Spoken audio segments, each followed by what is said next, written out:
Good evening. I am Cynthia Elliott, President of the Rochester Board of Education, welcoming you to the work session for the Facilities Modernization Program. We have been participating in this process and program since around 2005, 2006. It is a 15-year initiative sponsored and authored by the late Assemblyman David Gant. And Assemblyman Gant's position was that we needed to have buildings that were renovated for Black and Brown children. And he fought very hard to get the funding for the Rochester area. And so I want to just give him honor him for the work that he did on getting a $1.5 billion project to the Rochester community. And not only is it a great opportunity for our children and families, but it also employs local people from around our community. And one of the things that Assemblyman David Gant wanted to make sure is that people of color, MWBE criteria was included in the legislation so that people who live in this community, people who have been not included in various construction projects in this community have an opportunity to participate in these projects. And so we've gone through phase one, we're closing out currently phase two, and we are about to embark on phase three. And I thought it was important for us to have this work session for the community and for all of the stakeholders that are involved, so that as we move forward into phase three, that we're all on the same page and that we're all working towards ensuring that we're meeting the requirements of the state, that we're meeting the requirements of the district, that we're meeting the requirements of the city of Rochester. And so I'm just pleased that we have a diverse representation to participate with us in this work session. We have Deputy Commissioner Christina Conklin, who's on the line, who's going to be listening. We have our Big Five representative, Jennifer Pyle, and other people who we've invited who will participate in this effort. And I just want to say to the commissioners of the Board of Education, this is an opportunity where you will really get to understand and then, have some questions about what phase three is.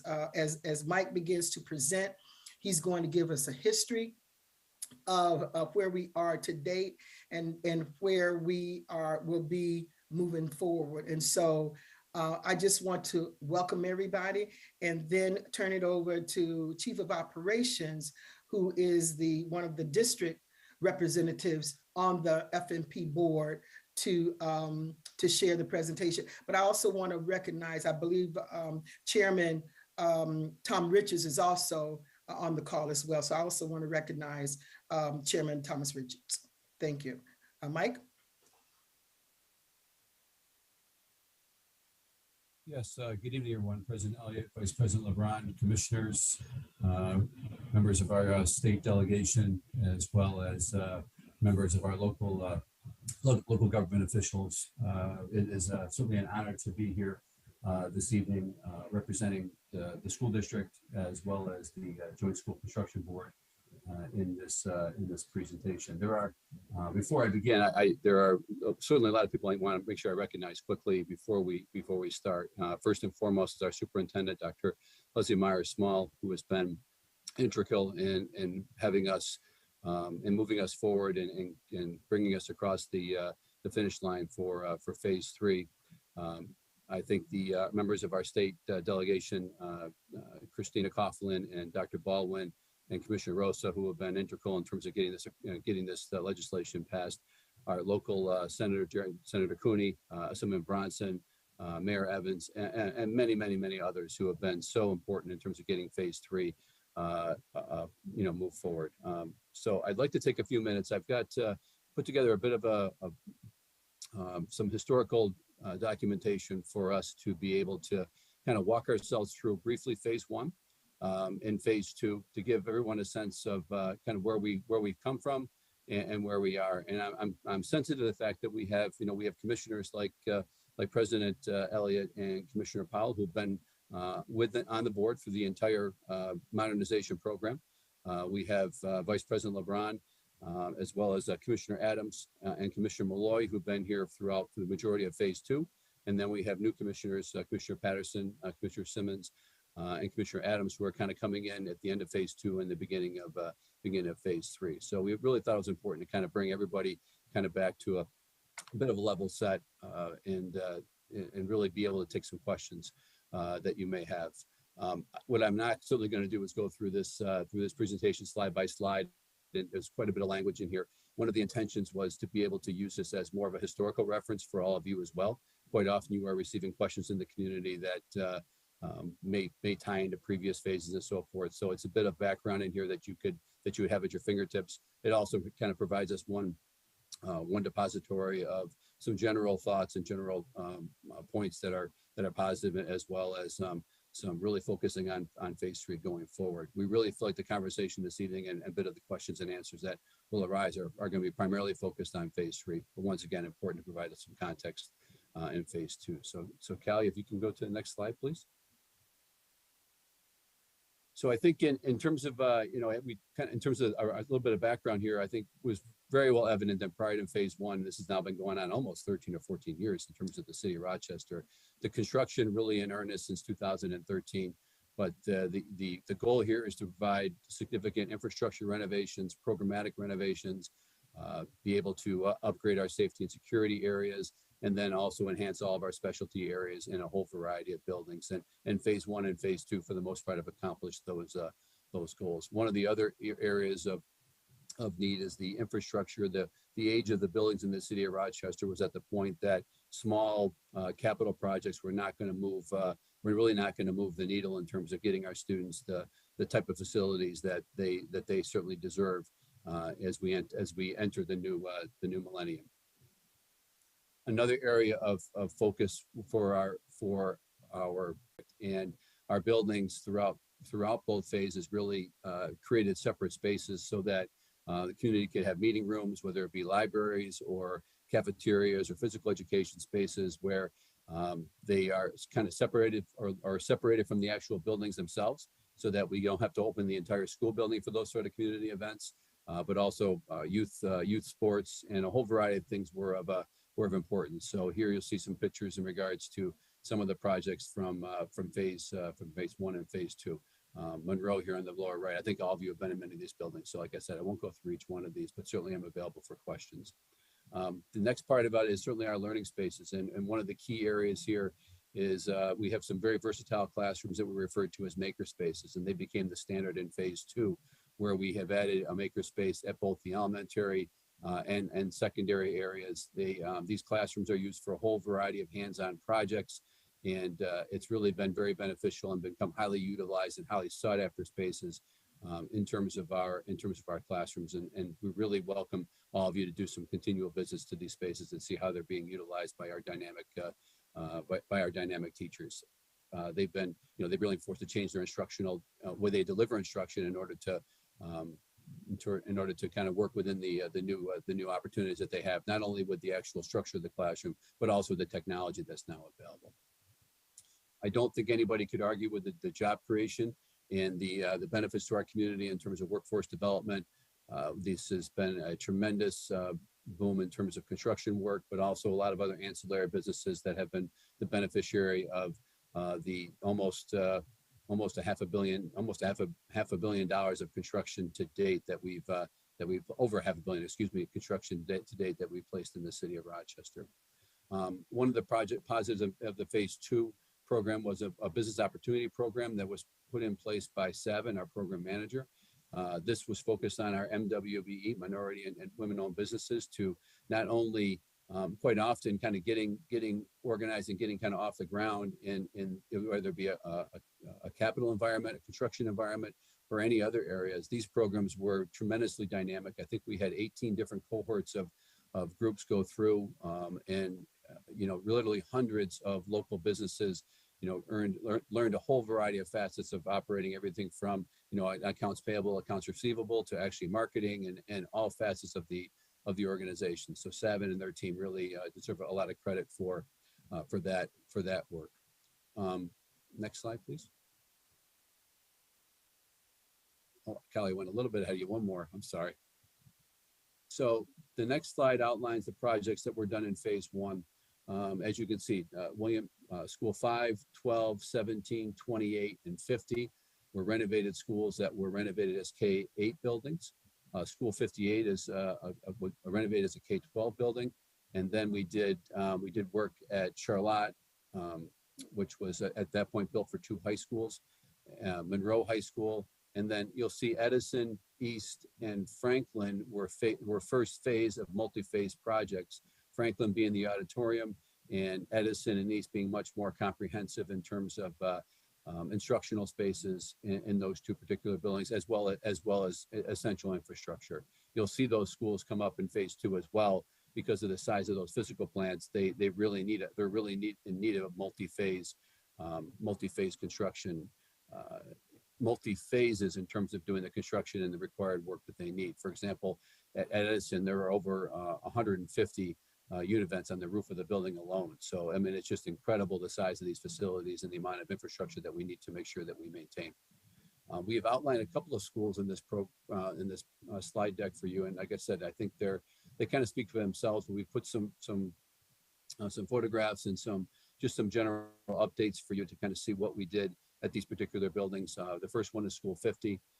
This involved exterior improvements, as well as certainly construction renovations, and you can see that we actually put an addition on this building for 8 new classrooms and science rooms as a transition from previously what K-6 into what it is now as a K-8 building.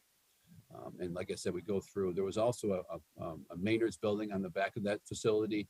That building was taken down, and now it is a home of. We have both a soccer or a rectangle type field, as well as a baseball field back there. And just for a middle level program in a K-8 building, it was essential to have more green space. So that was one of the key areas there as well.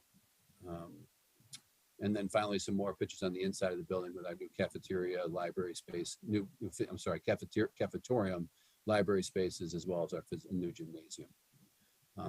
School 58, and when I came on the board, we were just kind of transitioning, I think, into the latter years of the 58 project, a tremendously difficult project to undertake. Building was a very old structure, and so we had to blend in the old with the new. And you'll see there not only were there work in terms of the additions, but also upgrading the infrastructure, HVAC work. I mean, you name it. It really was kind of building a building over the top of the existing building to create the K-12 environment that we have there now.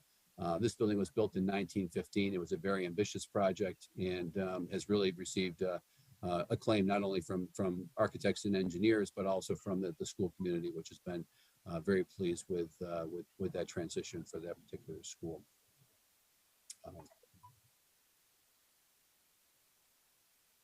Okay, so as we go now, these are the phase 2 projects are next up, and we had a number of phase 2. I had mentioned Monroe, Edison, and East. You'll see them back here again. We did phases 2 at those schools, and primarily at Monroe was a complete renovation of the entire building over a three-phase process.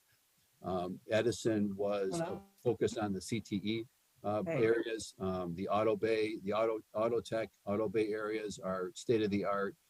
We also have a brand new broadcast studio, amongst other CTE programming at the Edison campus, and certainly the East and the revitalization of that building as well. Some additional buildings in that, and the ones I'll mention now, we were the beneficiary of, and I think this was a collaborative effort between a variety of folks here, also people here in the school district, as well as with our colleagues at the state education department, but also in the governor's office in terms of providing a double MCA for projects. And an MCA stands for a maximum cost allowance. The idea here was to be able to do a complete project at an elementary school, so we only had to move the students into swing space one time. Traditionally, maximum cost allowance has really where you were in a sense limited to be able to do only a segment of that work. So if an MCA was at $15 million, you could do $15 million worth of work, and then you had to wait for that MCA to be able to reset. Our colleagues at the state were tremendously helpful in terms of working through some logistics here to have these 8 schools really be able to be renovated in one process. So it was probably either an 18 to 24 month project as we went through it. And those schools are School 7. I'm sorry, let me go out in numerical order, excuse me. School 2, 4, 7, 10, 15, 16, 22, and 54. So those 8 elementary schools all received the double MCA benefit, and all those schools and students were in swing space for less than 24 months, which was, like I said, tremendously beneficial in terms of disrupting and moving students. We know in urban settings that change for students is difficult as it is because of the number of times they're changing schools anyway. So we really wanted to limit that as much as possible. And I think that we had success across the board with that. So we've chosen to highlight just a couple of schools here in phase 2 that I'd like to just show. And the first one is school number 4. It's a pre-K 6 building on Samuel McCree. Like I said, we did a very small addition on the back of the building for our pre-K classrooms, as well as our maker spaces, but we kept the majority of the building intact. New classroom finishes, air conditioning. I'll mention that as well. That was also one of the priorities that we had here in our district during phase 1 and phase 2, and will continue to be a priority for phase 3. And the rationale here is because so many of our students in our schools, and now under the leadership of Dr. Black and our school chiefs, we're basically in 12-month programming for almost every school. And with the nature of summers here in Rochester, it can be very difficult in a non-air conditioned facility to conduct those 12-month programs. So we really have tried to strategically put in place air conditioning at as many facilities as possible. And it was a priority in phase 2 to add that wherever it was really economically feasible. So we were able to accomplish that. And that, once again, is a priority for phase 3 as well. It's not possible in every facility, but certainly where it is, we really made great strides in terms of doing that. So this will show you some of the before and then kind of the during pictures and then after. So we can maintain the integrity and the historic nature of the building. It's adjacent to a city park, but also obviously modernize the entire inside of the building. And as you can see here in the following slides, it's just become a really dynamic learning space and really become the center of that neighborhood as they look to revitalize many of the homes and around the particular school. Has become really a hub for that community. School 16, like 58, probably one of our most ambitious projects. It was by far the most difficult. Once again, the state was really incredibly helpful in terms of transitioning. It built in 1910. It is the oldest school, is the oldest building in the city of school district in Rochester. And we were able to basically keep the facade of the building, but then everything behind that facade was more or less continually gutted and modernized completely. And if you walk through the building now, you would never really think that it was built in 1910 based upon the work and the dynamic change that has gone on there behind the scenes. Like I said, engineering and architecture wise, tremendous challenges in terms of being able to kind of replicate and maintain the historic nature of the building with the modern amenities of the school. But the team was really fantastic in doing that. One of the areas here in 16 that's really, I think, really kind of neat to note is the library area here in the lower right hand column of the photo. That used to be the gymnasium in the center of the building. That was completely taken apart and kind of put back together and built into a dynamic library media center for students. And then we built a gymnasium on the back of the building, which now has community access. So you'll see in the lower left-hand corner, that's the lobby, which we literally built right over the top of the existing building. So, walking into that space, that's now a community meeting space. To the cafeteria, the gymnasium, and that common area allow this to be really a neighborhood school. And it's open, almost 7 days a week, being utilized by all sorts of community groups. It was a priority for that community in terms of the variety of public meetings that we had. to have that level of community access involvement, and we managed to accomplish that with this project. And then our last one in phase 2 is number 54 school, 54 over on Otis and Sherman Street. Once again, one of our I would say newer buildings in a sense, built in the 1960s, but really in great need of a complete infrastructure overhaul. Now has HVAC, makerspace. As you can see, it was a very older architecture and not very dynamic, and we've really changed the entire look and feel of the building. The neighborhood has some well documented challenges, and one of the areas we really wanted to improve upon is kind of creating a safer buffer space for the students between some of the challenges that have been on the street. So prior, if you I want to go too far ahead of you, Kalia. So we show some of the work during the construction, and then working our way down to that's where I am. Thank you. You can see now we put parking in a bus loop in the front of the building and in the side. That is to kind of push everything back on Otis Street. Prior to this, the play field, the kind of the green space for the school was in the front of the building. We also had 2 transportable classrooms there. I'll come back to that in a moment. And you can see on the back, that's where you'll see in the lower right-hand picture where our playground is. That street in the back is called Chase Street. We've taken quite a few properties there, acquired them, and we're going to create and finish creating an entire playground, green space, and some additional parking in the back for staff and for parents. So what it basically does, it changes the entire look of that campus and changes what was very tight space with everything kind of in the front of the building, and the buses dropping off and picking up on the street, which is was not a very safe environment for students to get in and out of the building, to now putting everything on campus on the side of the building, and now with everything with all of our playground and green space in the back as we take the Chase Street out of play and take it out of service, and then turn it into an entire campus setup. So some pictures inside the classroom. A couple of things I wanted to mention. You'll see in the lower middle some of the furnishings. We've added some more versatile furnishings in all of our classrooms that become kind of our standard.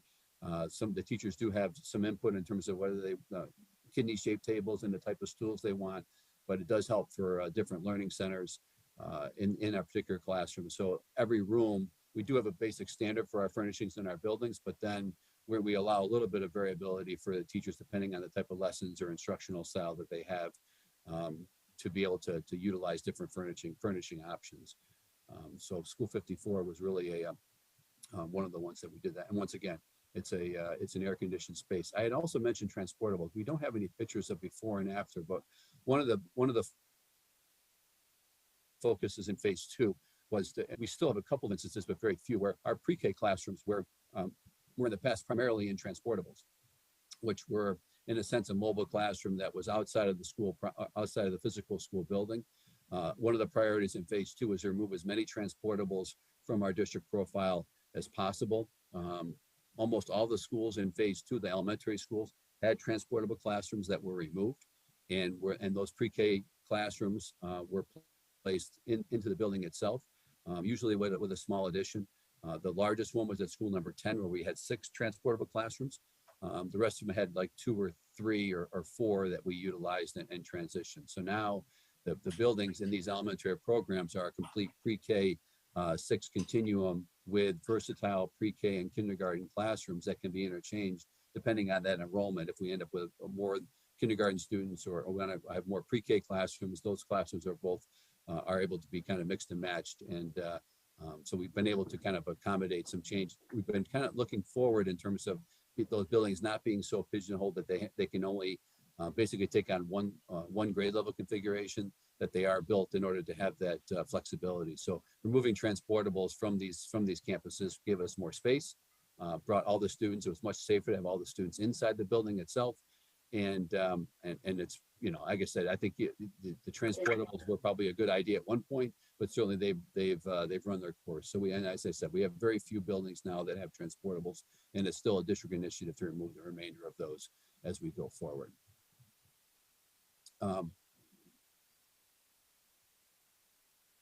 Okay, so just some general overviews or some general numbers for you to have. To date, we've modernized 26 school facilities. We maintain fiscal responsibility in the sense that we are limited with local share, not to go above a local share in each one of our phases. The current phase 2, our local share is 18 million on $435 million.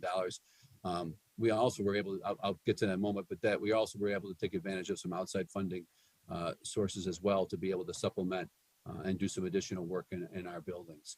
And this kind of gives you a little bit of our diversity numbers, which were very ambitious, into the high 20, low 30% in terms of our MWBE goals and meeting those goals across the board. Next slide kind of goes through our funding. As I said, phase 1, $325 million. You'll see some supplemental monies, Excel aid, and some energy rebates, which provide some additional resources to the project, with an estimated state aid of about $287 million coming back. In phase 2, a little bit more, we had some different funding sources there. We had utilized some smart bond money for our pre-K transportable classroom projects at 3 of our schools, School 4, School 10, and School 16. And we also had other items like some energy rebates, and then some grants like our community schools grant, which also was of assistance as well. So, and then some notes, Doug, I said, so some notes there for you to have for you as commissioners to have available to you. And then some economic impact numbers that I think are really important for us to have to be references for us kind of moving forward. And this last chart here, I think is important, just to kind of outline where our priorities are, where we invested our resources in terms of our instructional spaces, shared spaces, art, music, computer classrooms, and so forth. So specialty areas, and then certainly other with our play fields and air conditioning that were priorities. One of the other areas in phase 2 is we revitalized the field at East High School in Monroe. Both of those now have all-weather synthetic turf surfaces, which was at East, they had the athletic facilities on campus. Monroe did not, so that changed that entire campus, and really the enthusiasm of the students by having most of the athletic practices and fields being able to be conducted, in games certainly being able to be conducted right there on campus. So I want to pause there for a moment, President Elliott and Superintendent, if there's any questions from the commissioners around phase 1 and phase 2 before I transition to phase 3, just to maybe kind of break it up a little bit. Yeah, let me just, before I entertain questions from the commissioners, I was remiss in not acknowledging our superintendent, and I want to have Dr. Myers-Small to say a few words about the project. Dr. Myers-Small. Thank you, President Elliott, and certainly good evening to all of our commissioners. I see Chairman Richards on, so it's good to see you. Thank you to State Ed, who is here, our local delegation, and all of our staff. This is really an extremely exciting time for the Rochester City School District. You can see already what has occurred relative to what Mike outlined as far as phases 1 and 2. And so as we enter into phase 3, we are really excited about the possibilities and the significant impact that this work will have on our learning spaces for our scholars. And so you have heard the phrase, and it's often overused, that it certainly takes a village, right? It takes all of these individuals that you see on the screen and more to help us move forward. And we appreciate the support, the partnership, the collegiality, the expertise of all of our partners. And we can't be more thrilled and more excited to move into this 3rd phase. Thank you, President Elliott. Thank you, Madam Superintendent. So I'll open it up to questions from our commissioners. Let me just go down and scroll to see if there are any questions. Seeing no questions, then Mike is chairman. Oh, I'm sorry. Commissioner LeBron, Vice President. I was trying to get LeBron. to it, but I could not get to it in time, so I do apologize. Vice President LeBron? Yeah, can you hear me? Yes, we can hear you. Okay. So I guess for me, I'm a little bit confused around this work session, and I kind of thought that we were going to kind of deep dive a little bit into some of the concerns over the phases, and information that the board should know, the community should know, that historically hasn't been provided to the board or addressed to the community. And so I was looking for that. And two, I just want to uplift that some of the feedback we did hear from the state, and I say we, myself and President Elliott, was that this inundation of like oversharing information and details that sometimes were not relevant to what was being asked. And I do, when I looked at a almost 50 slide PowerPoint, I was a little confused as to what we're doing. And I do have questions. There was a massive email sent out, and that's what I'm hoping for tonight. And I don't know who answers that question, President Elliott, if it's you or if it's the FMP, but those are the types of questions that I personally would like us to have conversations about. And I just want to put it out there. Yeah. One of the things that I was interested in is for there to be some historical information, but then to move forward. And that's what the state has also said, that we can, we've had those issues, but how do we move forward from that? But if you have some specific questions that you want to ask, feel free to do that. But the intent of this is to look at what happened historically. But if you are also, as I said, if you also want to ask those kinds of questions and have there to be responses to that, please feel free to do that. Well, I guess I was expecting that it would be addressed in phase 2, because now we're going to go into phase 3. Those issues technically don't exist yet in phase 3 because they populated in phase 2.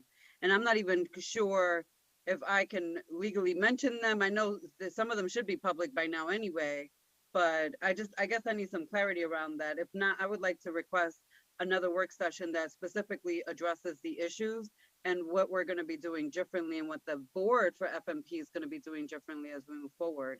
I will highlight one issue that came up where we had a resident who was about to lose their home because of a project. And Mike, I know you remember this because there was a video done, and City Council was saying that the board for Rochester City School District had voted to remove this person from their home so that we can repurpose that lot for the FMP project, and we never actually voted on that. What we voted on was giving the board the authority to go look and explore and potentially negotiate, but not move forward. So that's the level of detail I was looking for tonight, President Elliott.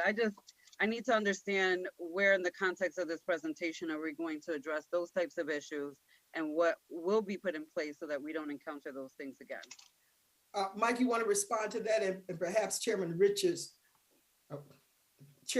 can also add some information to respond to Vice President LeBron. Mike? Sure, absolutely. Good evening, Vice President LeBron. I think the issue that you had raised was also obviously well documented in the media as well. It was not a home that the city pursued on behalf of the Joint School Construction Board. The home still is there. I don't know if the people still. I still live in the apartment that's there, but that's not a place that we pursued as part of the phase 2 project that was adjacent to school number 4. And you're correct in the sense that to negotiate with residents, with homeowners was the direction. So I wouldn't disagree with anything that you said. So I think that when that issue came to light, I think we addressed it. We worked through it with the family who were tenants in the home, and that building was not continued as part of the phase 2 project at that particular site. Chairman Richards, would you like to add some additional information? I did. There has been some exchange between SED and the board, Modernization Board, and I've responded to some of the issues that have been raised there, and I believe you and Vice President LeBron got a copy of that. But where we are with SED right now, which is the only part of this that I'm aware of that had any tension in it, is we've agreed we're going to go forward. And what you'll hear from us today is a proposal for how we do that. And it's going to take quite a while to develop this plan. That's a multi-month project. It's very involved. We're going to make sure that we're working with SED all the way through it, so we don't just get to the end of this thing and hand it over to them and hope for the best. And in the long run, of course, that plan is the board's plan. By the board, I mean the school board. We do the work, we provide the technical sufficient, and we do all those kinds of things. But in the end, the decisions about what we do and how we do it is yours. So I think you'll have, Vice President LeBron, I think you'll have a lot of opportunity to have input into the process and the plan over the next several months, so that this thing won't get ahead of anybody and there won't be any misunderstanding about what we're going to do here. I just want to add, I do appreciate that response, Tom, and your transparency in it as well.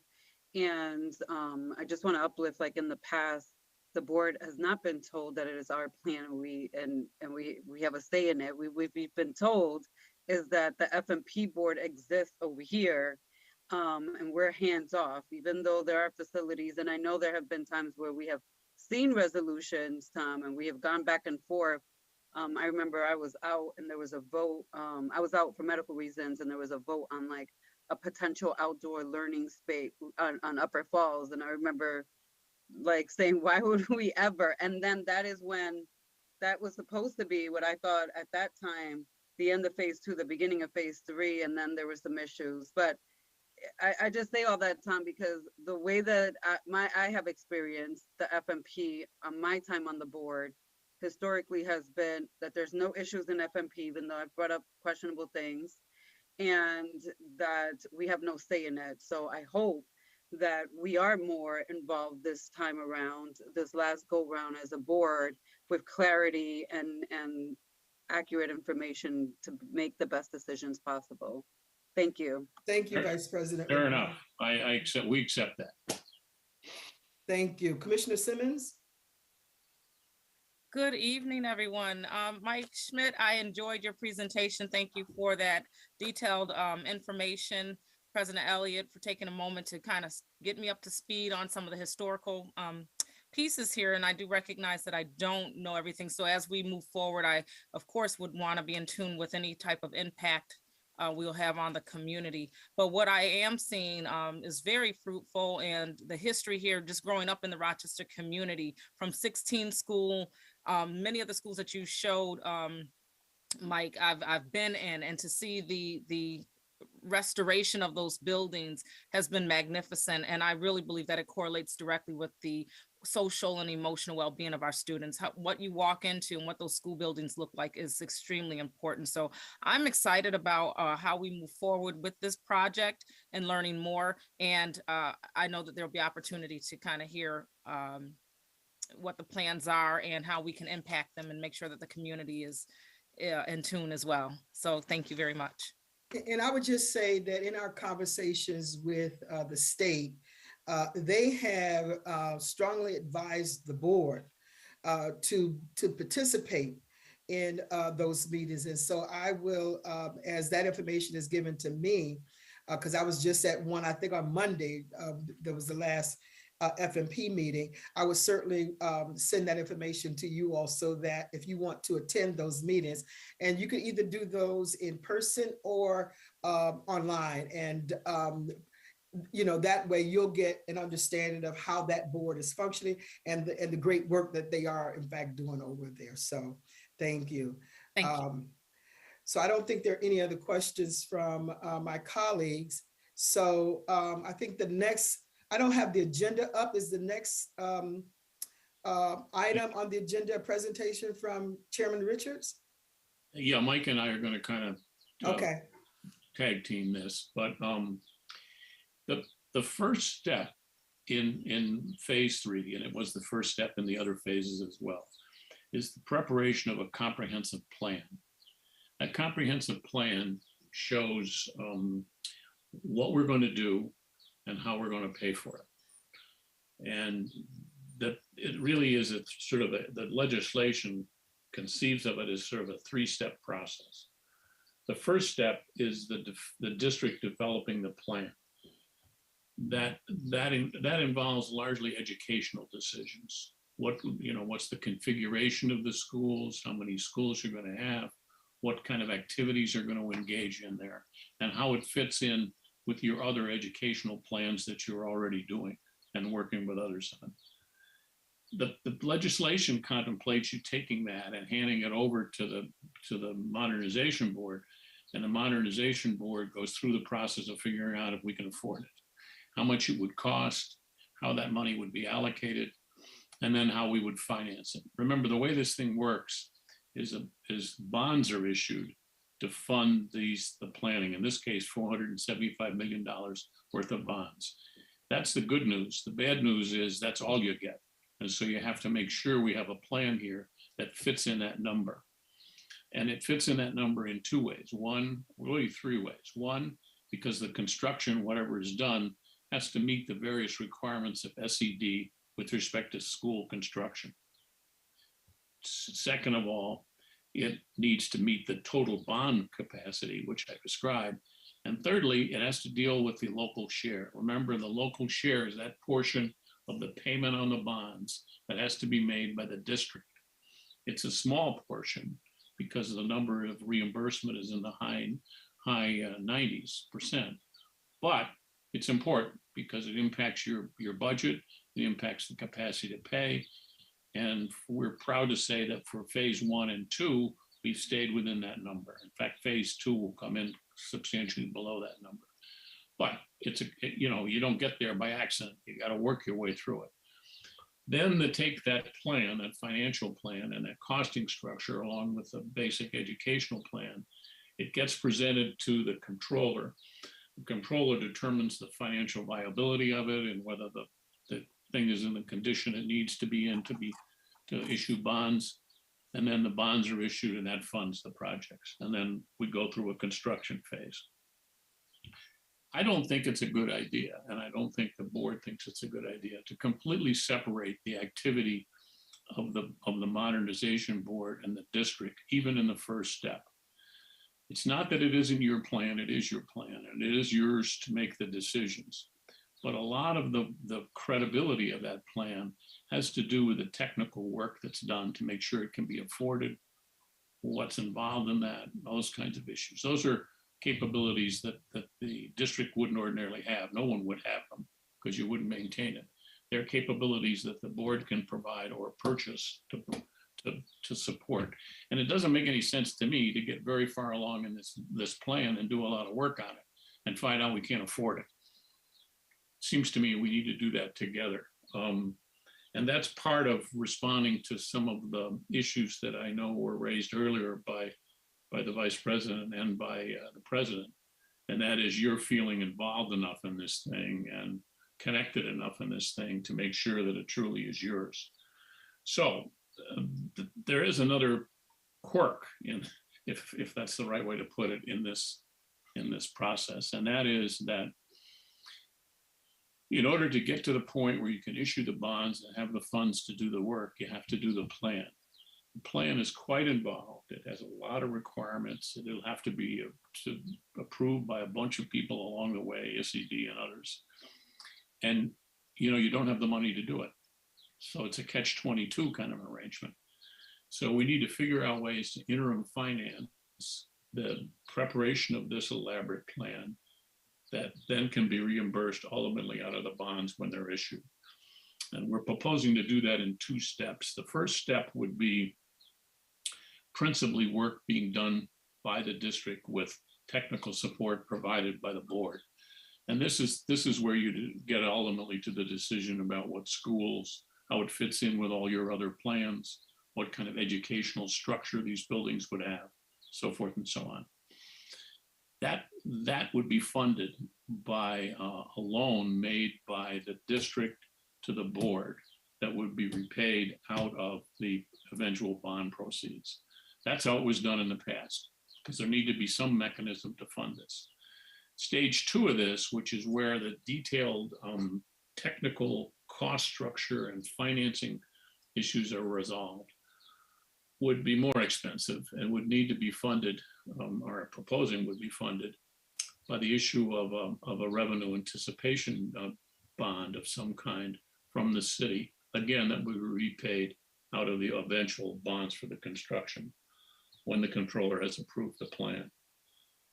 That gets us to the process, that gets us to the point where we can begin to issue bonds and begin the construction. Now, there's a lot of work to be done after that as well. Some much more detailed plans with respect to the way in which the schools are constructed, a whole level of approval from SED with respect to the way in which that's done and the standards it meets. But at that point, a lot of work would be being done by the Modernization Board. But what the Modernization Board is doing is implementing the district's plan. And you have the ability to influence that, obviously, all the way through the process, not the least of which because half of the board are current employees of the district. So that's where we are. SED has encouraged us to get going, and I quite agree with them. We need to get going here. There's been a delay with this whole thing because of the time to get the legislation passed and a few other things. The faster we get going on this plan, the better. There's some tough issues this time, and I want to kind of warn you about that.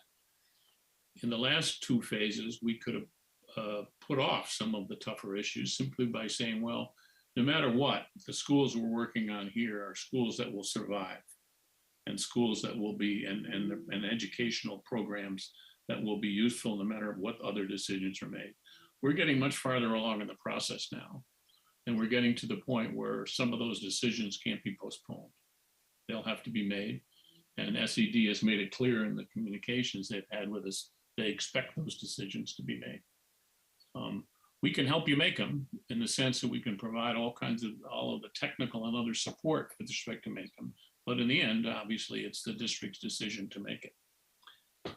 What we're proposing to do, and Mike has already been working on this, and he may want to chime in here, is to get before you at the June meeting of the board, the school board, the proposal with respect to the loan to fund this beginning of the plan, to put together a group of people with representatives from the three groups, city, the district, and the Modernization Board, and then get going. Get going by figuring out exactly what the detailed steps will be, the schedule with respect to it, and the technical support we need to get this thing underway. I got to say one little thing before I let go of it, and this is going to sound like a sermon here, and I apologize for that, but this is a wonderful deal for the district. By the time we get through 3 phases here, we will have invested over $1 billion in renovating school facilities. And it is really, I think, significant. And one of the reasons I've stuck with this all these years is, when you think about it, there are a lot of problems in the city. We have all kinds of issues we have to deal with, but there's no reason why we can't provide physically schools that are as good as they are any place. And shame on us if we blow this opportunity and don't get that done. And I think someone else said something about it earlier. I think it not only helps the educational process and all of the things that are associated with that, but I think it says something to the kids. If you go into a building that's clearly modern, that has all kinds of nice facilities, that has gyms that they didn't used to have, and all of this kind of stuff, we're saying something to you as a kid. We're saying, we respect you. You're worth it to us to make this kind of investment and have this kind of effort. And I bring that up because from here on in, we got to slog through all of this detail and all of this other kind of stuff. And I don't want us to get discouraged. We'll get through it somehow or the other and get the kind of result that we're looking forward to. But it's a heck of an opportunity, folks. It really is. Thank you, Chairman Richards. I think I agree with you. I'm also very excited about this, as Commissioner Simmons had pointed out. For our community, one of the things I always say is that particularly in the inner city, they don't have a whole lot of credible institutions.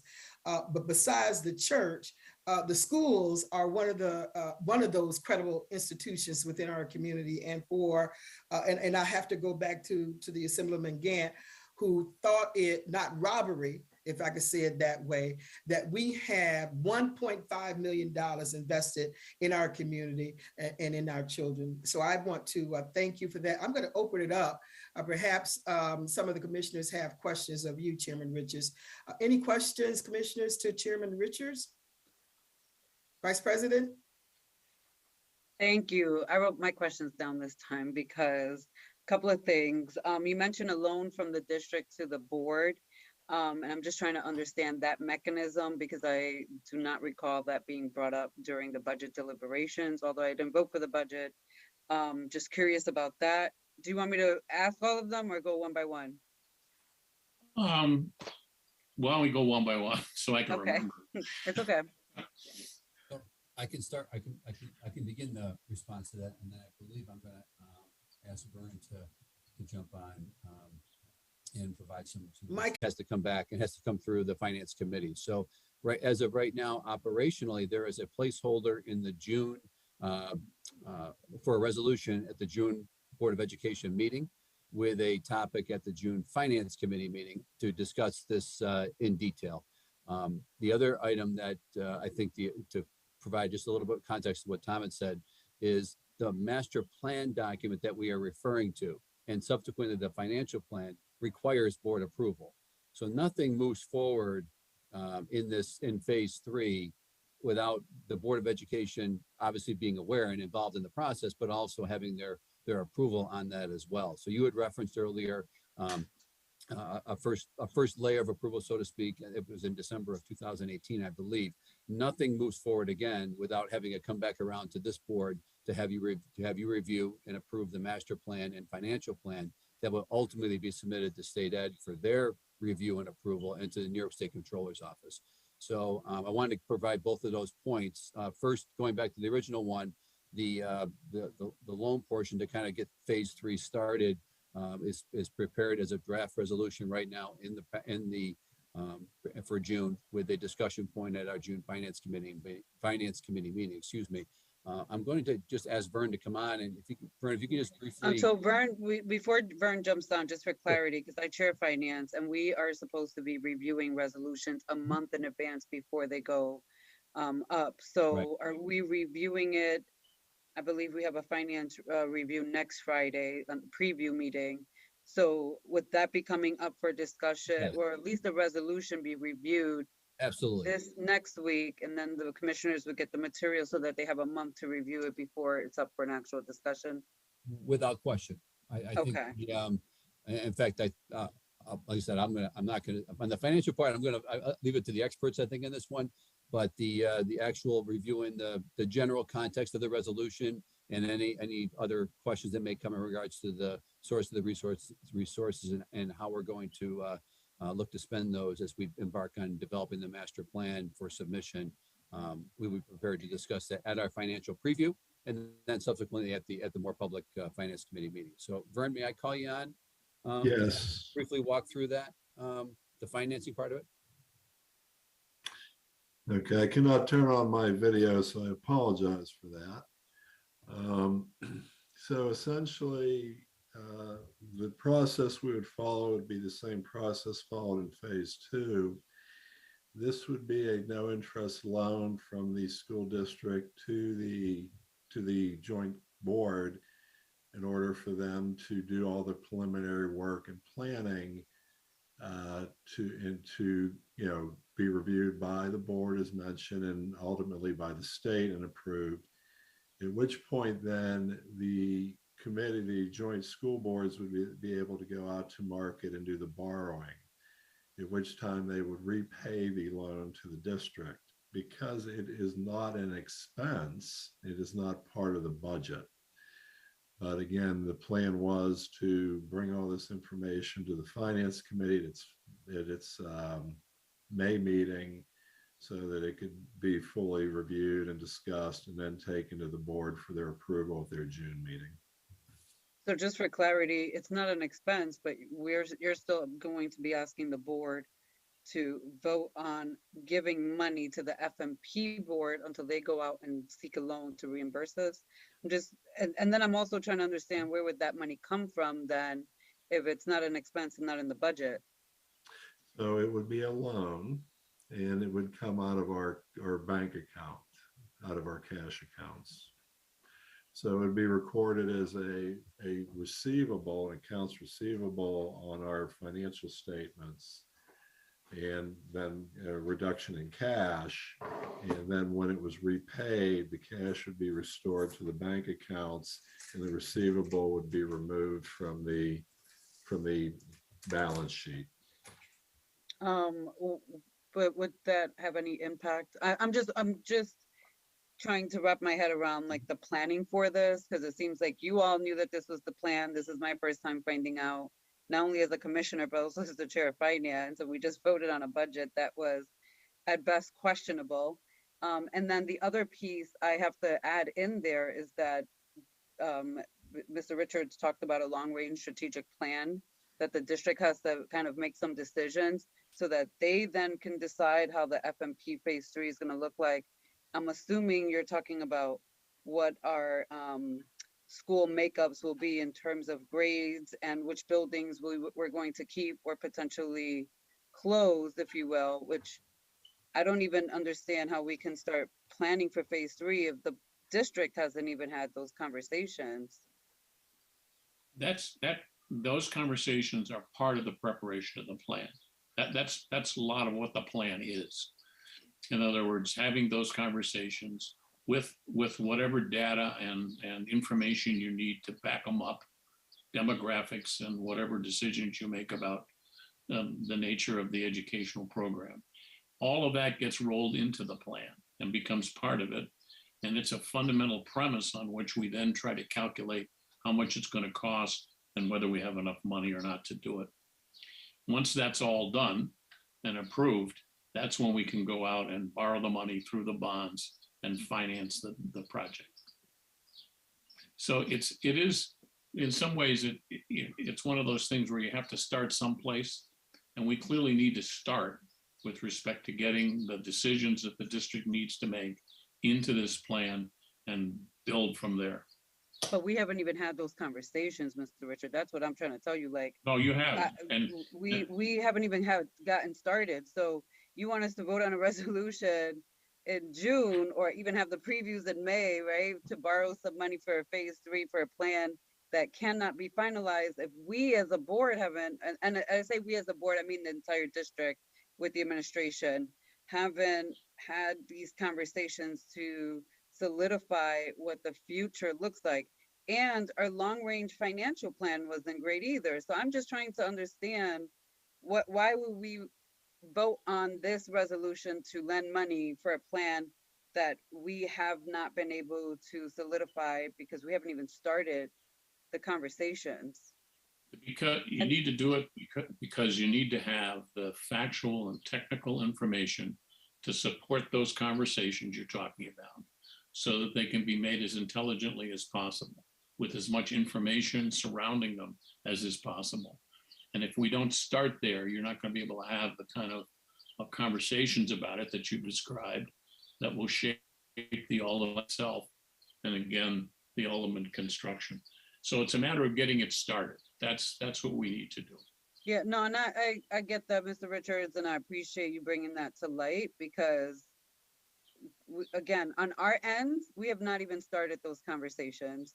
So we haven't started those conversations, and that's what's needed and necessary so that you all can have a solid long-range strategic plan about what phase 3 is going to look like. You know, that's the concern that I'm having, is that we haven't had these conversations. So I think Vice President LeBron, I mean, could characterize it in this way. I think in order for us to have enough information for the Board of Education to approve this particular item, we need to bring forward a schedule for our development of this plan. We need to bring forward the actual budget in regards to how these funds will be utilized, and then ultimately meeting the criteria of the legislation, and also the criteria from the New York State Education Department, which has been very clear with us about the aspects that they would like to, that they need to see in this particular master plan. So your point is well taken. We're really, our last time revisiting this publicly was in February.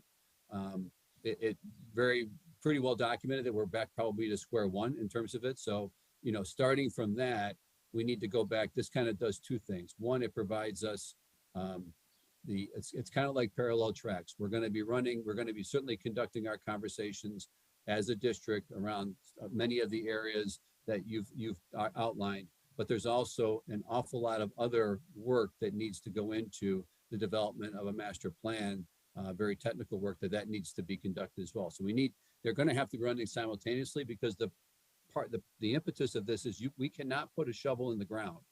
In fact, we can't even bring an architect on board to design any of the projects in phase 3 until our master plan has been approved and financial plan has been approved by the Board of Education first and foremost.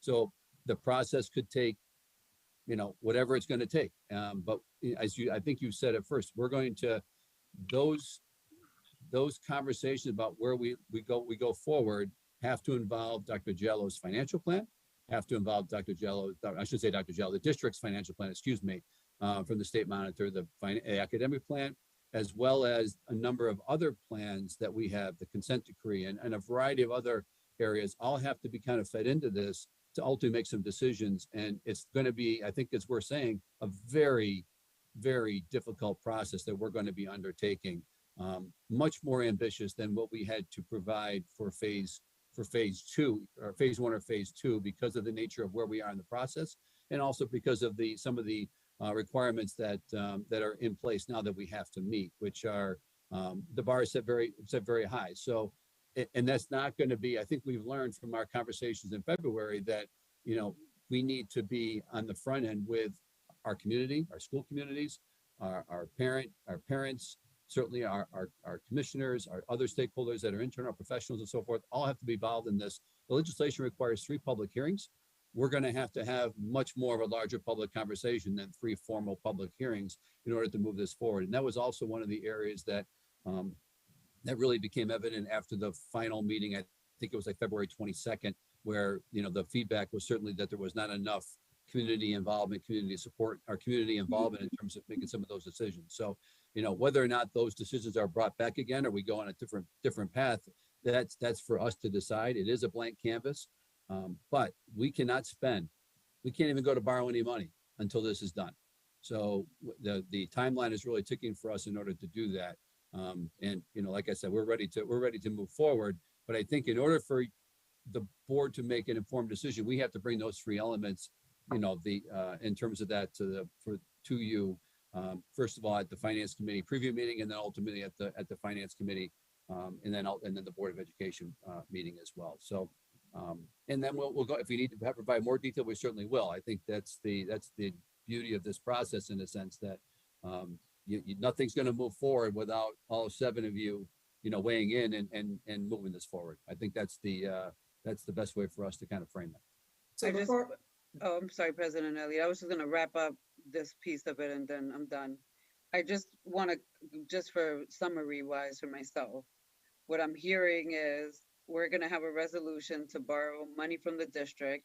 I still don't really understand where we're borrowing it, how much, and if there's going to be any impacts across any other budget item line until we get the money back.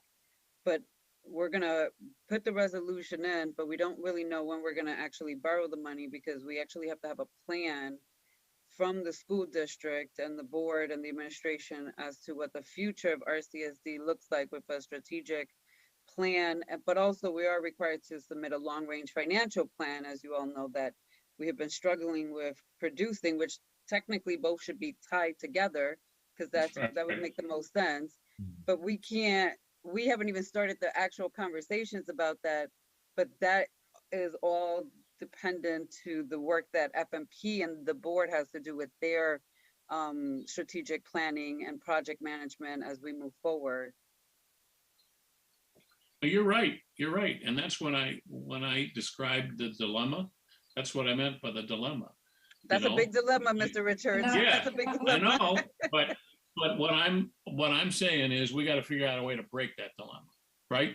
We can't get stuck. We got to figure out how we're going to get moving here and break that dilemma, knowing that there's a lot of work and knowing that, we're not going to agree on everything as we go along. But we can't let it paralyze us. We can't let it just freeze us in place and then nothing happens. Dr. Jello, I'll come to you in a minute, but Willa had in the chat about where is the money coming from to Vern, if the money is coming from the fund balance. So Vern, can you respond to that?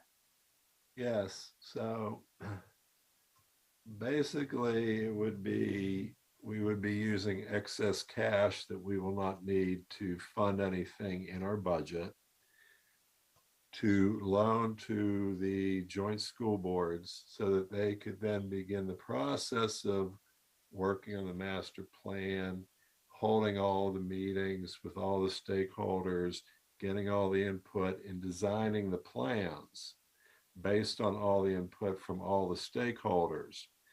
So we would not be taking any money out of any budget line. We would simply be using some excess cash we have on hand to lend to the joint school boards so that they could do their preliminary planning work while all the meetings, all the discussions, all the planning, all the public input is taking place. Work will have to be done to develop the master plan, to start developing architectural drawings, things that would be needed to help the discussion as we go through the planning process with everybody involved. So these things would happen all together. But again, it wouldn't come out of fund balance. It would simply be, we have cash, we would loan the cash. It would not impact our fund balance. It would not impact our budget. It would simply be using cash that it's idle now. It's in a bank account earning up, I think, possibly 0.1% interest.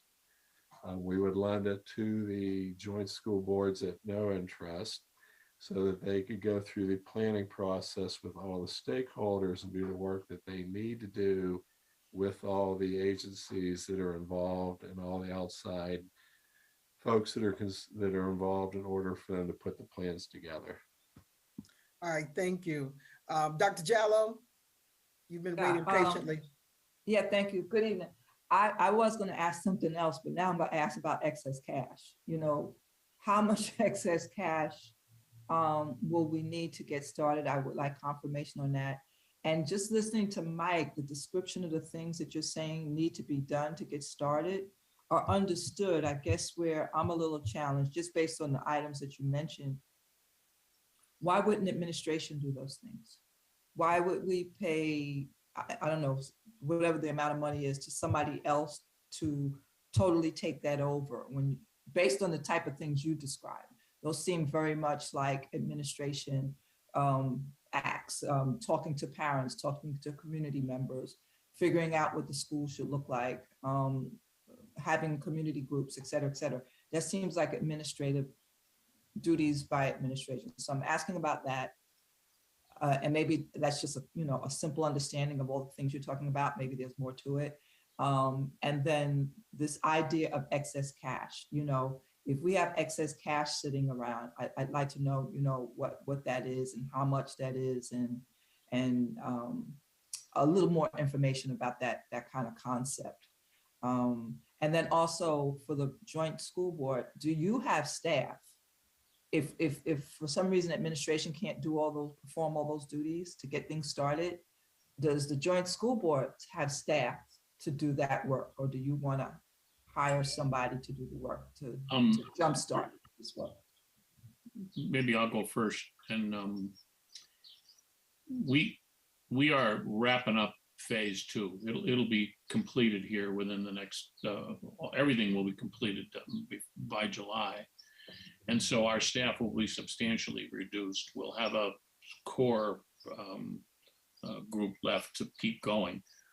We would hire people that we've hired in the past to do this work, because this work was also done in phase 2. So there are people that have established expertise. The kind of things we'd be talking about would not be the things you listed. I mean, you're absolutely right. The administration could hold a public hearing.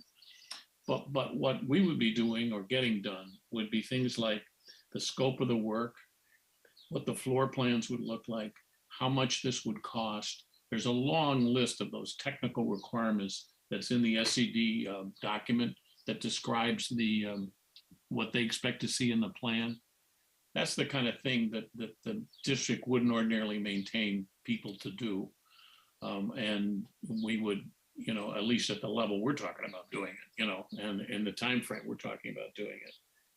And so those are the kind of things that we would have. So when, for instance, if the district went out and held a public hearing, the kind of technical and other support issues that address these issues would be the kind of things we would provide to them. And it's very important that that be consistent with what we eventually decide needs to get built. If you have a handoff here, with one guy does the estimate and the original plan, and then we hire somebody to do it and another person does it again, we're going to have a conflict. And not only that, we're not going to have the kind of responsibility that we can carry all the way through the process. So it's important that we do it that way. That's what I see us doing, and why it's different than just what the administration would do. Administration is going to play a real big role in this plan, particularly in the beginning. Dr. Jelly, you are exactly right. Administration, our team will be engaging with the families and gathering that information. And we actually have been gathering documents and processes. We worked with Council of Great City Schools in a district who did it very successfully as far as movement with some of their facilities. So those are things that we would engage with our schools, with our board, with our families in that process. So that's being put together. 2 points. I think Commissioner Powell had an item in the chat which kind of ties in. So when the phase 2 resolution was from 2016, the dollar figure was 2.7 million. I believe it was about 15 months in order to pay back that loan. In phase 3, although we don't have an actual number yet determined, that gives you kind of a little bit of sense of where we probably will land, one way or the other. I think the other thing that would be helpful for us is to be able to share with the commissioners what the submission was, what the master plan submitted, what the phase 2 master plan that was submitted in a financial plan actually looked like, what it entailed. Because it's awful hard to kind of get your head around what the amount of different facets of information that's involved in this. Obviously, phase 3 will look different because it's different schools and so forth, but at least it gives the context of the level of detail that needs to be in that document for submission. So I think that'll be 2 pieces, President Elliott, that we can bring together that will, for our 7 commissioners, that will allow them to see what in a sense, what those resources will be going toward. And I think also go to Dr. Jal's point, but in regards to what is going to be done by current district personnel and what's going to need to be done by as Tom outlined, others. So I think I think I've answered all the questions in the chat, and hopefully, Dr. Jal, we've answered your question as well. I don't know if her question about where did the cash come from. So can Vern respond to Dr. Jallo's question? That question, how did we get all the cash? Okay, so we're probably, as Mike said, we're looking somewhere in the neighborhood of $2 to $3 million.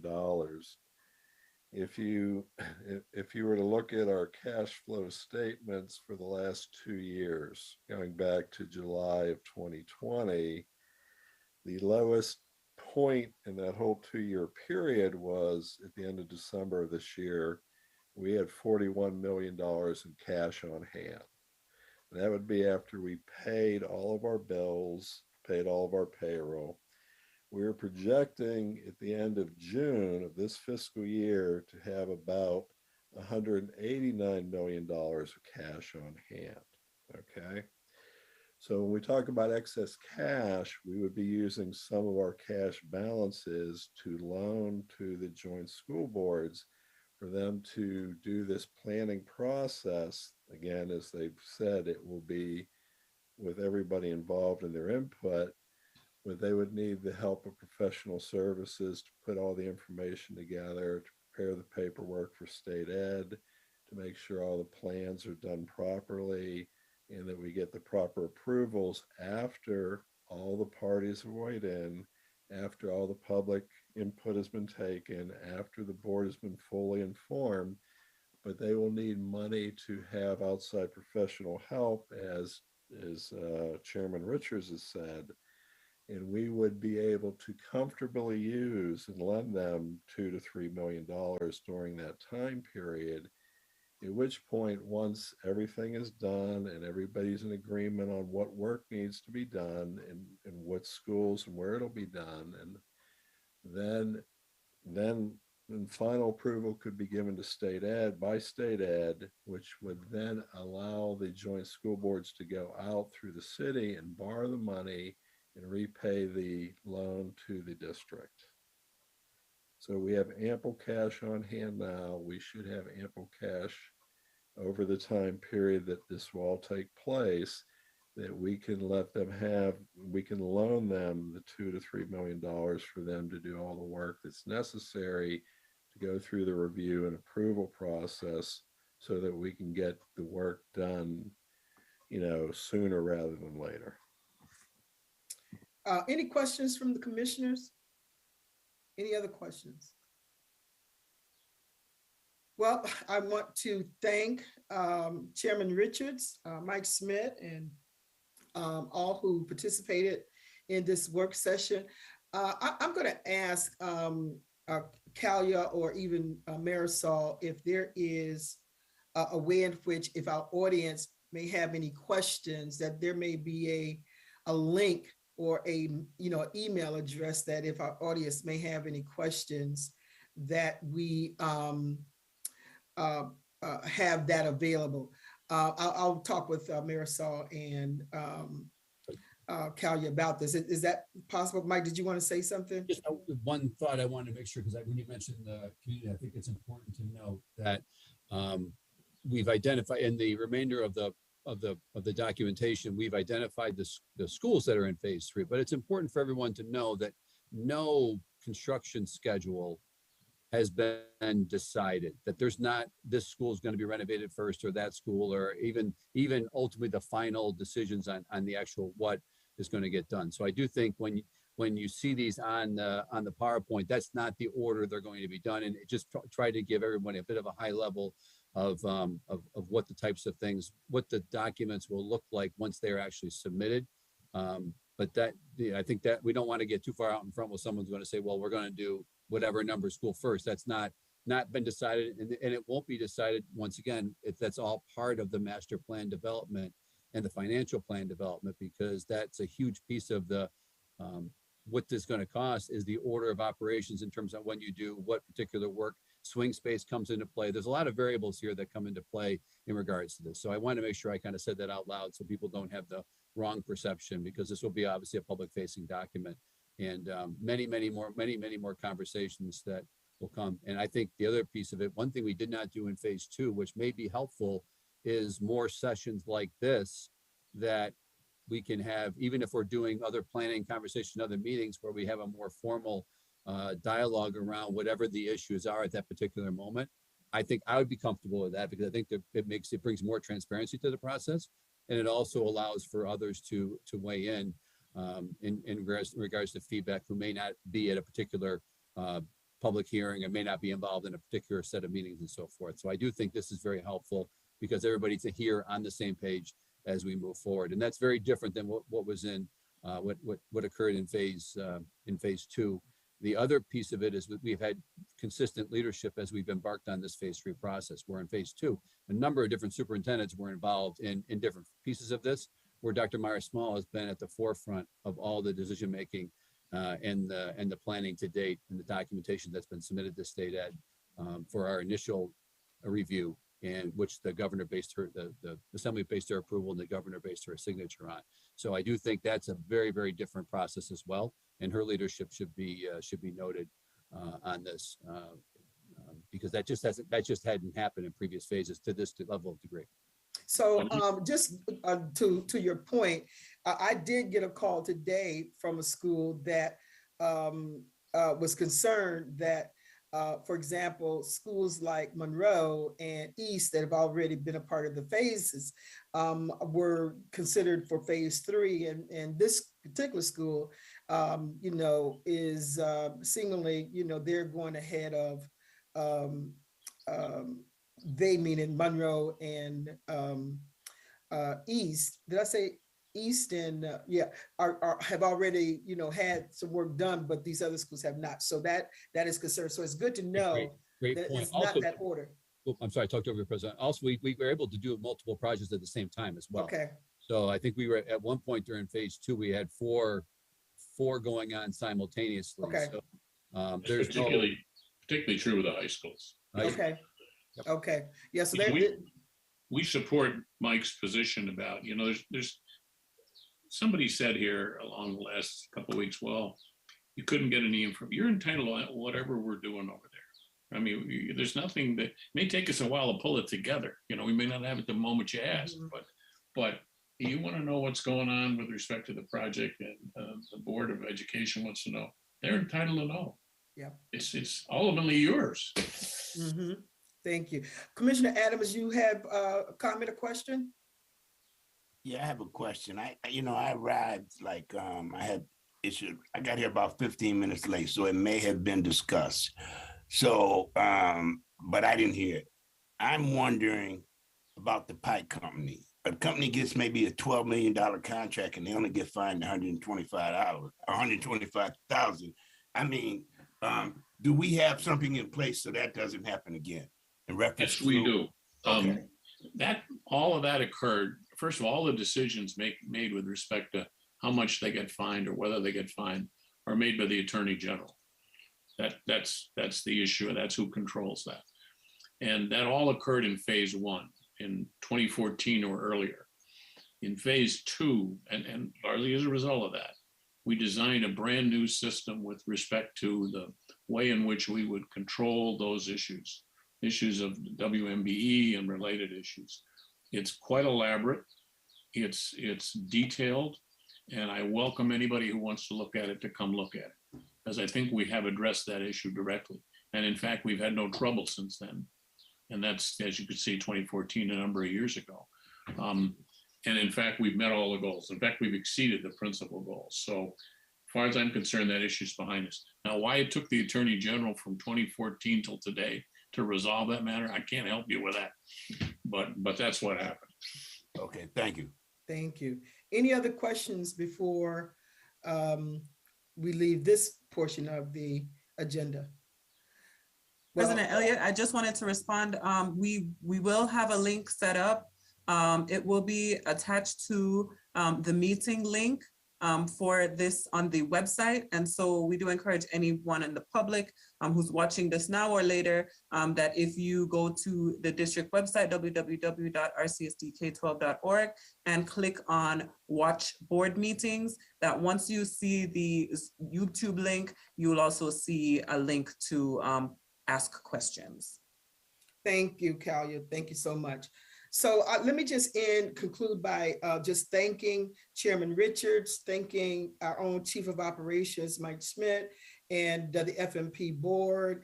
And also, let me just take the opportunity to thank the New York State delegation for their advocacy for this. And also the Deputy Commissioner, Christina Conklin, for working with us. And really, she was the one that said, let's move forward. And so I'm glad to hear that.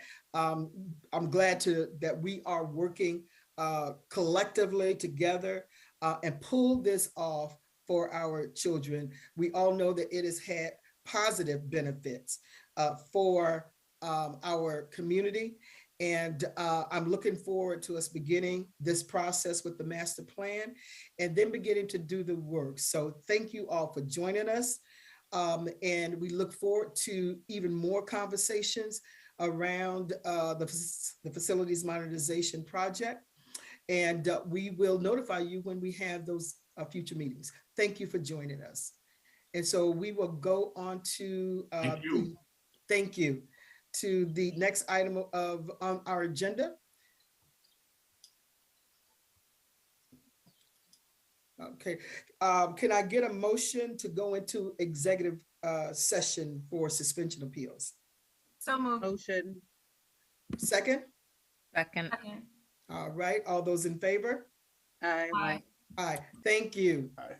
Good night, everybody.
Good evening. We are out of executive session and we have one resolution to approve.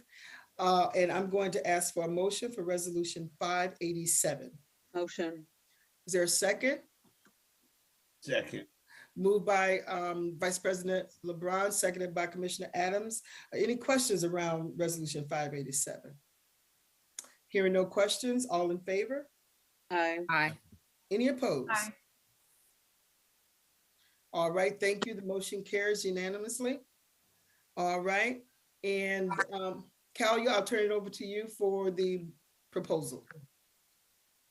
Certainly. Okay, I'm just bringing that on the screen. Give me 1 second to finalize the vote. Do we need to vote online? No, I captured the votes online. All right, Just doing that right now. sure. I'm just bringing up the points. 1 second.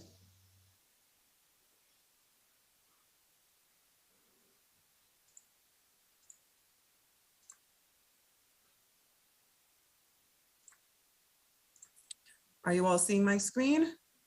We are. Okay, wonderful.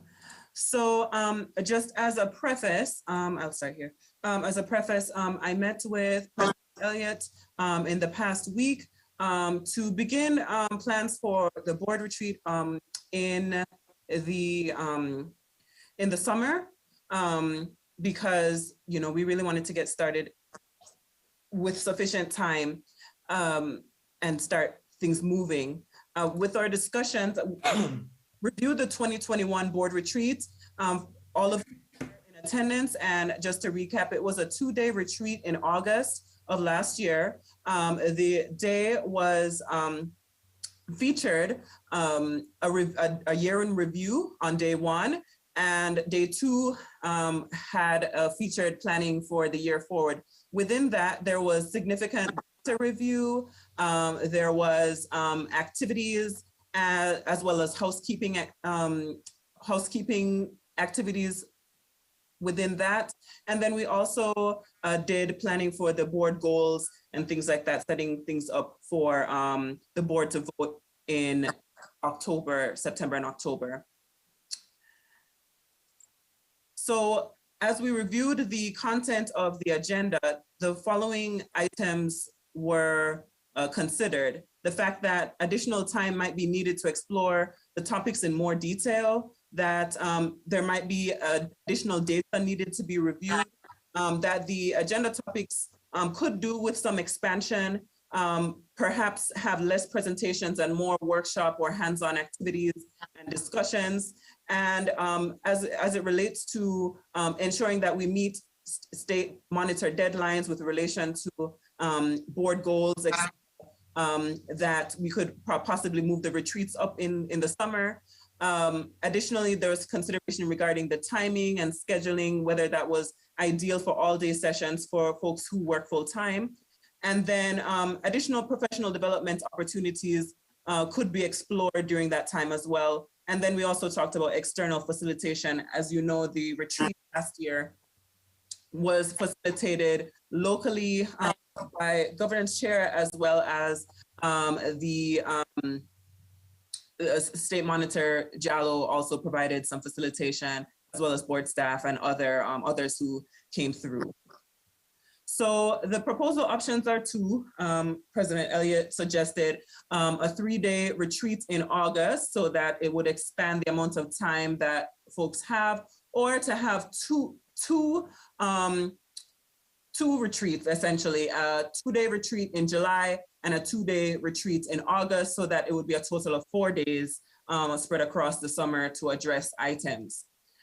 The additional topics that were suggested were transportation, to review the lessons that were learned from the 2021 transportation crisis with the bus drivers, to review also human capital as a topic as it relates to recruitment, to review special designation students like special education and EL students, the 9th grade performance tracking, to review 9th grade academy and strategies for improvement for that particular age, increasing district enrollment as a topic, to address things like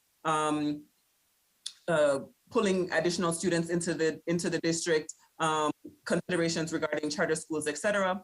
To do a program review on special programs that we do offer, like IB, CTE, the public safety program, RIA, Montessori, experiential learning, the LINKS program, North Star. And then also we do have Medicaid compliance as a session. Medicaid compliance is a session that's coming in June, which is session A of 2. And so in satisfaction of the finance plan, so we would do another compliance session in one of the retreats as well. So I also, to keep this short and brief, had some a space for folks to have additional topics to suggest or any feedback on the proposals. So, and if I could just say that what we want to accomplish, or what I think that we should be accomplished in this retreat, depending on how long we want to have this retreat, how do we position ourselves for the next school year and the succeeding school years? So if we're going to work with, I've also spoken with the Council of Great City Schools and to speak with somebody about developing a strategic plan, meaning what I've asked them is, what kind of plan, what kind of strategic planning should we be doing to attain a high performing school district?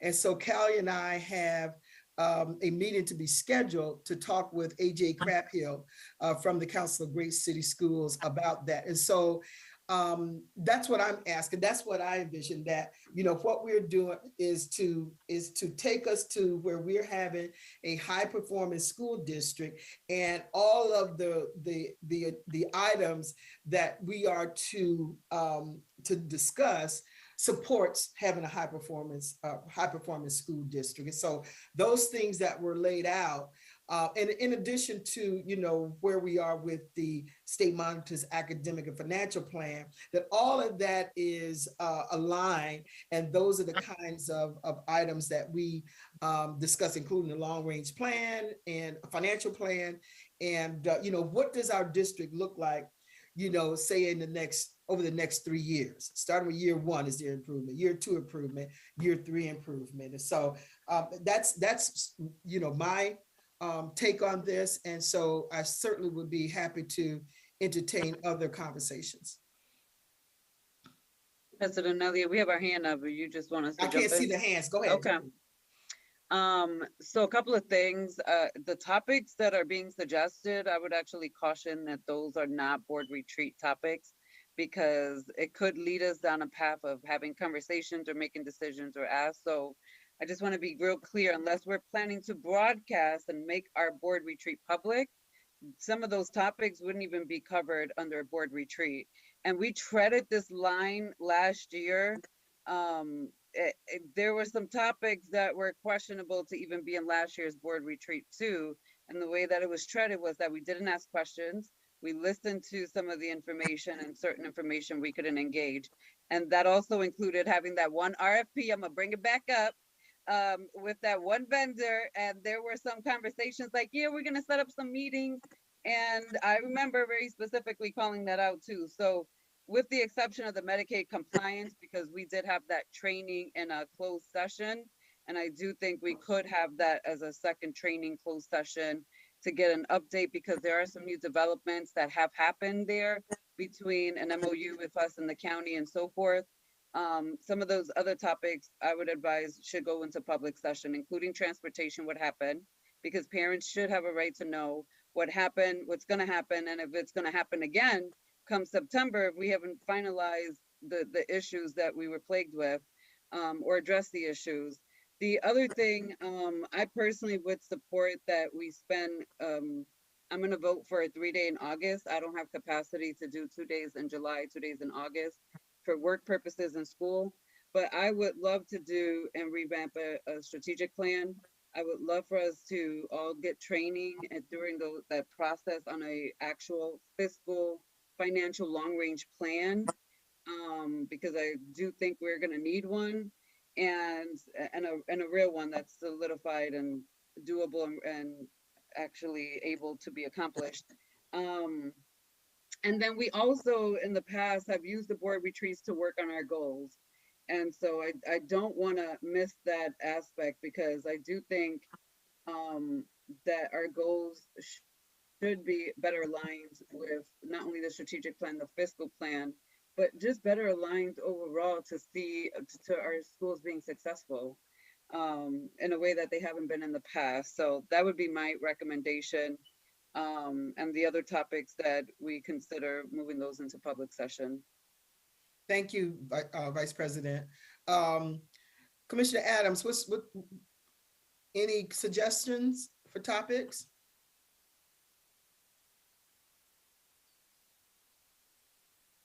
I don't know if he's muted, but I have my hand up as well. But Please, I don't know if Commissioner he's muted. Simmons, go ahead. Okay, so can you, I'm sorry, Kelly, can you share, for some reason I need to look at faces or something, I'm crazy, sorry. Okay, so I was thinking, yes, the academic plan is extremely important. And so I believe making sure we have KPIs and we're lined up with the academic plan, and we're making sure our goals spell out those outcomes. But what I would also like to see is how we're monitoring our progress. So one thing I feel like we have a lot of questions and ongoing dialogue, but it kind of feels like it's getting lost in the abyss. And that could be just me as a new commissioner, but how we can have an active monitoring plan to make sure we're not losing sight of things, so that we're not getting dinged and we know we're on track. So that is how are we monitoring the key performance indicators that we've set out in alignment with the academic plan, financial plan, and strategic plan. And then the last thing is, and this might be a separate piece, you guys can give me direction on that, is I've been talking a lot about the Student Equity and Achievement Committee, and just looking through the district piece where we have a consistent or aligned understanding of how we as a district describe equity. Because I would love to just, even as I try to streamline that particular committee, I'd love to just be like, oh, this is how RCSD speaks to equity. I have my own personal, and I can go ahead and put that take on that committee, but I'd love it to be a more succinct understanding across the district. So when we talk about equity in our students, everybody knows what we're talking about explicitly. So those are a couple pieces. Thank you, Commissioner. She said KPI before she goes. I don't know what that Key meant. performance indicators. Okay, got it. Yes. Commissioner, well, go ahead, Commissioner Patterson. I'm good. I really have nothing right now. Okay, Commissioner Powell? Right now, I'm just a little preoccupied with the idea of the dates. I know that I'm away the week after 4th of July, but I know my husband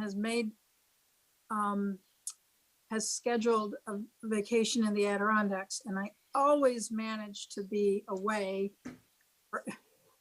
for some of these important conversations, even though I only go away once a year. And but I don't know what weekend that is, what week that is, because he didn't answer my text message. So I'm just a little concerned about when is this going to happen. I hate to be the one person that can't be there or who we have to schedule around, but I don't know how to solve that problem right now. All right, thank you. Commissioner Malloy, I think Commissioner Malloy may be gone. She is. Okay. But she put something in the chat, President Elliott. Yeah, I think she said she was good with what was on the screen. Commissioner Adams, are you back, sir? I was never gone. Muted, but I wasn't gone. When you get to talking about retreats, man, I really need for us to talk about the elephant in the room, man. What's been going wrong with us and how we can confront it. We have to do better. We have to do better. I ain't talking about the district. I'm talking about the board. I'm telling you, this is really pure, uncensored, X-rated madness. And we need to talk about that at a retreat. That's what we need to talk about. And I'm good. That's all. Thank you. Thank you, Commissioner. Anything else? I think Kalia. Oh, Commissioner Patterson, could you, what's your preference for the retreat, 3 or 4 days? 3. 3, okay. Anything else good for order? Kalia, is there anything else on the agenda? There isn't. I didn't know if Dr. Jallo or Dr. Myers Small had any input on the topics or 3 or 4 day retreat. I don't see them, their hands raised, Well, but I can't I'm see. here. I Okay. don't have any topics that I could think of off the top of my head, but if I could submit something later, I would appreciate it. And for me, I think 3 days is okay, but if it's 4, that's fine as well. Yeah. Do we, no, I'll cancel that. I'll ask later. Madam Superintendent? I'm fine with either 3 or 4, and similar to Commissioner Simmons, I really like the strategic planning aligned with the academic, the fiscal, all those alignments with key performance indicators. Okay. That's critical. All right. Okay. President Elliott, Yes, ma'am. the other thing I just want to add, because I only shared it with everyone yesterday at leadership, is that I would love for us as the board, the administration, and our principals who are leading schools to have a day to do a retreat, to have a reset. And I do think that's something we have never done historically, in my opinion, and I could be wrong, but I don't ever recall hearing about it from anybody.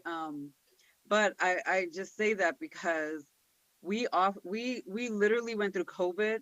Our kids and our families were traumatized. Our families who work in the district are also our parents and grandparents and family members who were impacted by COVID.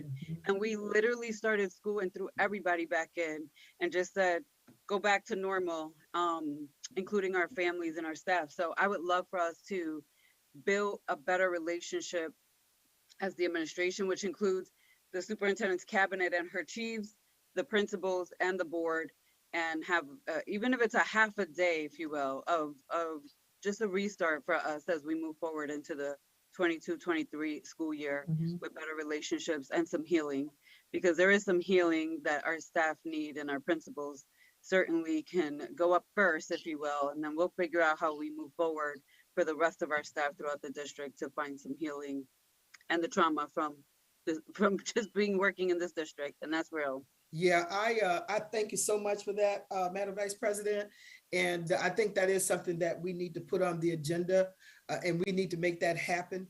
So, you know, we'll have to find out how that we can go about doing that. But I think that that is critical, particularly as we move into the next school year. You know, we've had a lot of challenges that we've had to go through. But, you know, how can we, here again, starting off the next school year, all of us on the same page as we talked about with FMP. So thank you so much for that, Vice President LeBron, and I'm looking forward to participating in those conversations as well. So anything else that we need to discuss this evening? Hearing none, I'm going to ask for a motion to adjourn. Motion. Second? I'm ready. Second. Okay, all those in favor? Aye. Aye. Aye, aye. All right. Good night, everybody. That motion carries. night. Have a good Good evening. night. Bye. Good night, everyone.